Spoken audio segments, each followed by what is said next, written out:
भाई नमस्कार सभी लोगों का आपके अपने चैनल शॉर्ट्स ऑफ मैथ्स पे। कल हमने एक इलेक्शन और सेल्समैन कमीशन पढ़ा था। आज हमारा परसेंटेज का क्या है, लास्ट चैप्टर है ना, लास्ट क्लास है। आज हम लोग क्या देख रहे हैं, वेन डायग्राम। देखो वेन डायग्राम क्या होता है।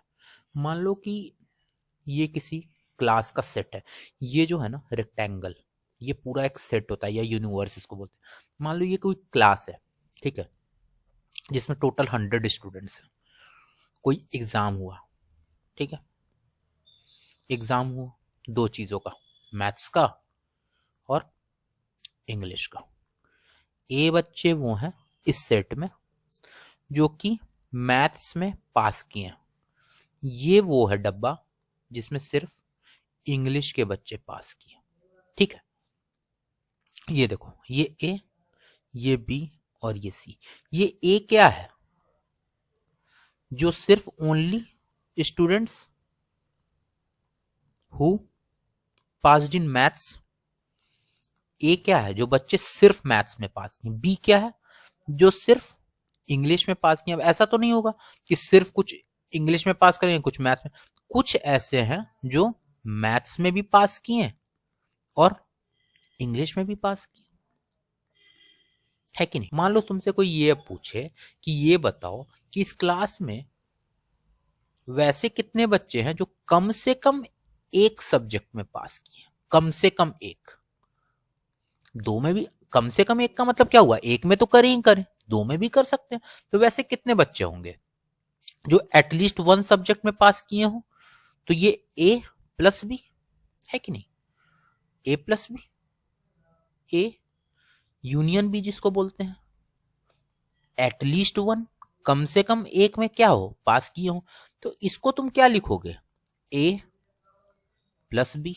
लेकिन जब देखो तुम ए लिख रहे हो तो ए में ए प्लस सी आ जा रहा है यहां पे। तुम जब बी लिख रहे हो तो बी में भी बी प्लस सी आ जा रहा है।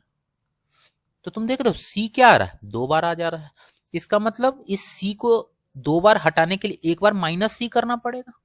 यानी यहां क्या करना पड़ेगा, ए इंटरसेक्शन भी, ये वाला पोर्शन एक बार कम करना पड़ेगा।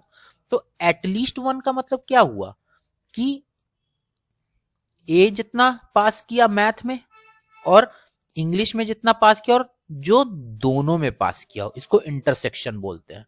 तो अगर सेट के टर्म्स या वेन डायग्राम में कहेंगे तो क्या होता है, ए यूनियन बी मतलब एटलीस्ट वन का मतलब क्या होता है, number of A plus number of B minus दोनों में जो कॉमन होता है। करके तुम देख ही लिए, ए यूनियन बी क्या होता है, ए प्लस सी। बी वाला क्या होगा, बी प्लस सी। एक सी को हमको हटाना होगा, तब तो ए प्लस बी प्लस सी होगा, है कि नहीं। तो ये वही लिखा हुआ है। देखो एक चीज और समझना है कि अब तुमसे कोई पूछेगा, ये तुमसे क्या पूछा कि एटलीस्ट एक सब्जेक्ट ने जो पास किया। अब तुमसे कोई पूछेगा कि जो बोथ सब्जेक्ट में फेल किया है। टोटल स्टूडेंट तो 100 है। देखो बोथ सब्जेक्ट का मतलब क्या है कि दोनों में फेल किया। ये वैसे बच्चे हैं जो मैथ्स में पास किए हैं, है कि नहीं, एक सब्जेक्ट में पास है। ये भी एक सब्जेक्ट में पास है और ये बच्चे क्या हैं, दोनों सब्जेक्ट में पास है कि नहीं। तो अगर 100 में से हम ये पूरा सेक्शन हटा दें जो एक में पास है और जो दो में पास है, तो हम लोग को क्या मिल जाएगा, जो दोनों में फेल है कि नहीं। यही तो पूछ रहा है। तो जो फेल्ड इन बोथ अगर अपने को जो निकालना है, अगर वो टोटल में से हम लोग माइनस कर दें ए प्लस बी या ए प्लस सी प्लस बी, ये यही तो माइनस करना, और इसको हम लोग क्या कहते हैं, पास इन एटलीस्ट वन। यही तो होगा फेल्ड इन बोथ, वही यहां पे लिखा हुआ है। बस यही दो कॉन्सेप्ट है जो हमको वेन डायग्राम में जानना है। इससे ज्यादा हम लोग के लिए और कुछ भी जरूरी नहीं है। हम लोग उतना ही जानेंगे जो एग्जाम के पर्पस से है, ठीक है। मुझे लगता है कि इससे अब सरल तरीके से आपको कोई नहीं बता सकता। अब हम लोग क्या करेंगे, कुछ क्वेश्चंस देखेंगे। देखो क्या बोल रहा है, 80% of student passes in English. देखो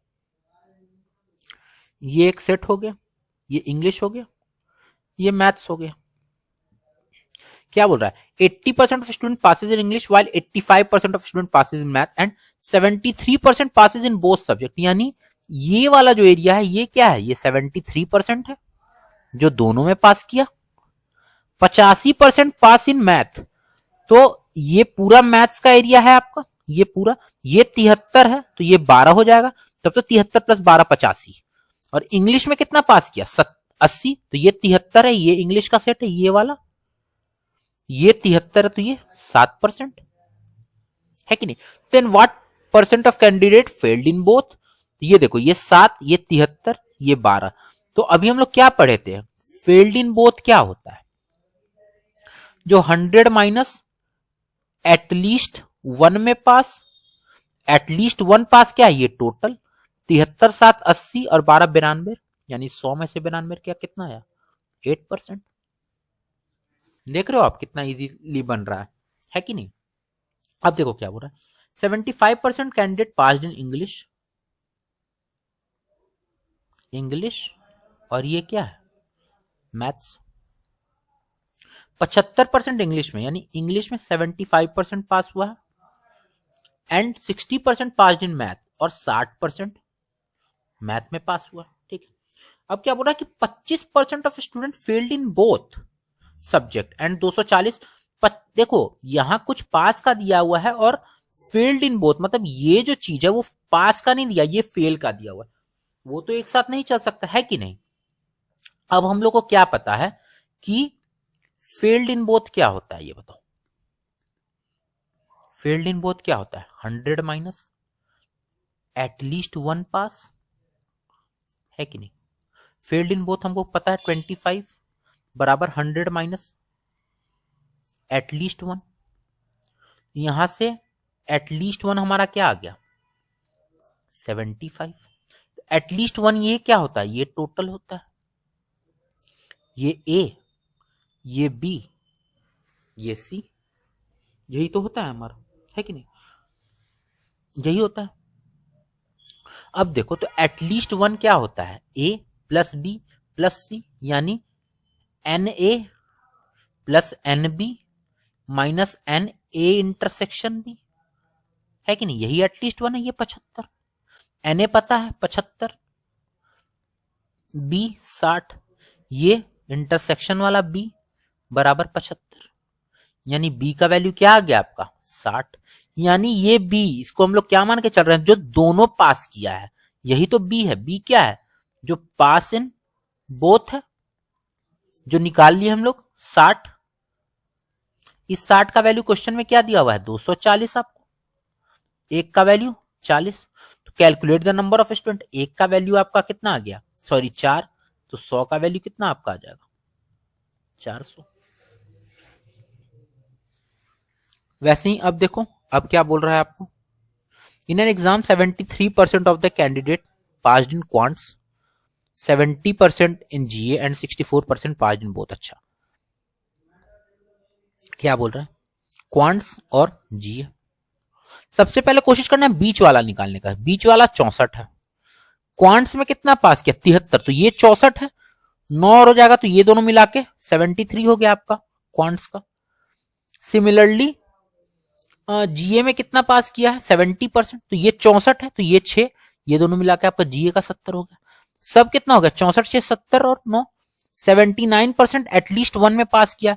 आपसे पूछ रहा है फेल्ड इन बोथ सब्जेक्ट, ठीक है, if 6300 student failed in both subject.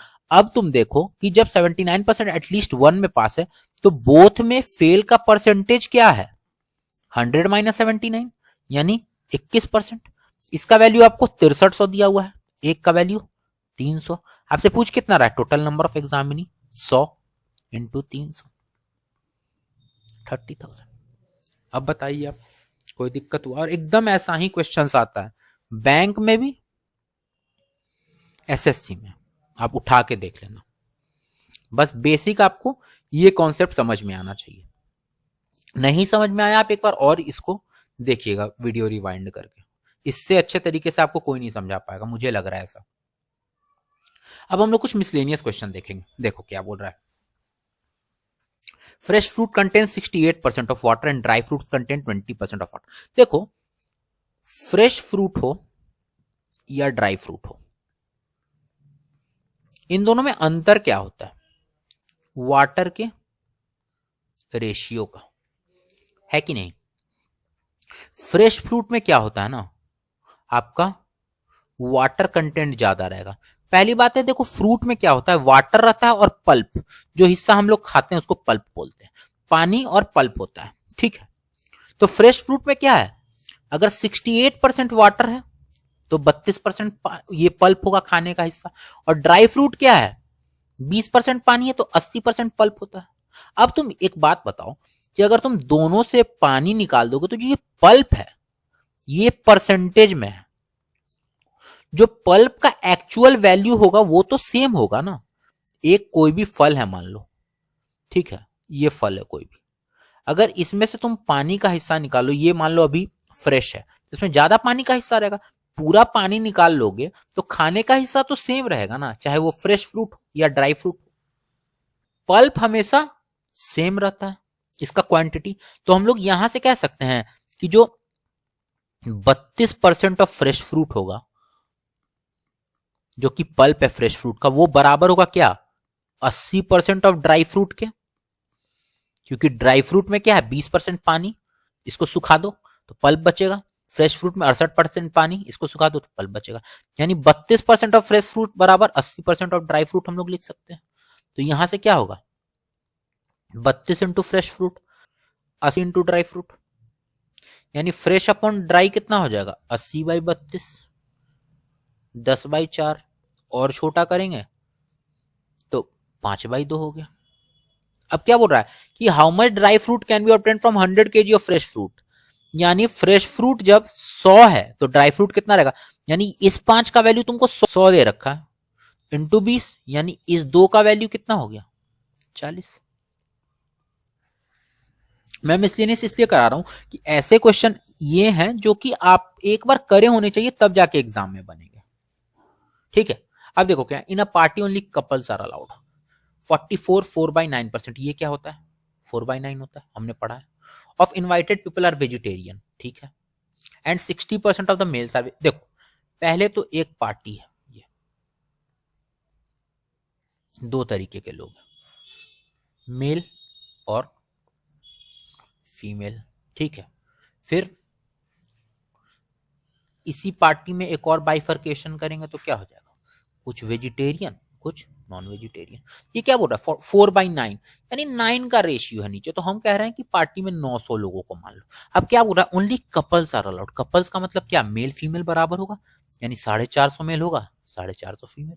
अब वेज नॉन वेज का देखोगे तो 4/9 of invited people are vegetarian, इसका 4/9 कितना होगा, 400 वेजिटेरियन 500 नॉन वेजिटेरियन। क्या बोल रहा है, 60% of males are non vegetarian, इसका जो 60% है वो नॉन वेजिटेरियन।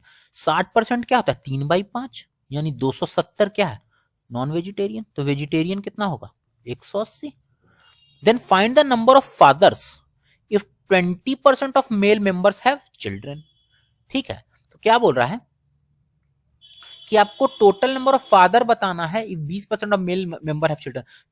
तो फादर कैसे जानेंगे हम लोग, सबसे पहले ये 20% ऑफ मेल है, इसके लिए हमको सबसे पहले टोटल नंबर ऑफ मेल्स निकालना होगा। अब क्या बोल रहा है कि 920 वोमेन आर नॉन वेजिटेरियन, यहां देखो वेजिटेरियन 400 है, नॉन वेजिटेरियन 500 है। ये हमको बता दिया है कि नॉन वेजिटेरियन 270 क्या है, मेल है, इसका मतलब, और टोटल नॉन वेजिटेरियन 500 है, तो 230 फीमेल होगी जो कि नॉन वेजिटेरियन होगी, तब तो 270 प्लस 230 इस क्राइटेरिया को फुलफिल करेगा। इसका मतलब 230 फीमेल ऐसी है जो नॉन वेजिटेरियन, और एक्चुअल वैल्यू 230 का क्या है, 920, यानी एक का वैल्यू 4 है, यानी टोटल मेल हम लोग कितना माने हैं, 450, तो एक का वैल्यू 4, तो एक्चुअल फिगर 1800। इनके 20% क्या है, फादर है, तो इसका 20% कितना हो गया, 360। आपको क्या है, जितना बड़ा क्वेश्चन रहेगा उतना आपके लिए इजी है, क्योंकि इसमें डेटा ज्यादा दिया रहता है। आप देख रहे हो कि कितना इजीली सवाल बन गया है कि नहीं। तो आज इसी के साथ हमारा परसेंटेज खत्म हो गया। आप लोग मुझे कोई भी डाउट हो आप मुझे टेलीग्राम पे मैसेज कर सकते हो, मैं पर्सनली सबका जवाब भी दूंगा। मैं टेलीग्राम का लिंक दे देता हूं हमेशा डिस्क्रिप्शन में, आप लोग मैसेज करो कि ये डाउट हो रहा है इस पर्टिकुलर कॉन्सेप्ट में डाउट है या कोई पर्टिकुलर कॉन्सेप्ट मैंने नहीं बताया, वो मैं फिर से वीडियो लेके आऊंगा, या आप मुझे पर्सनली करोगे तो मैं पर्सनली भी आपको गाइड कर सकता हूँ। ठीक है, फिर आज के लिए इतना ही, फिर हम लोग मिलते हैं कल प्रॉफिट एंड लॉस नए चैप्टर के साथ।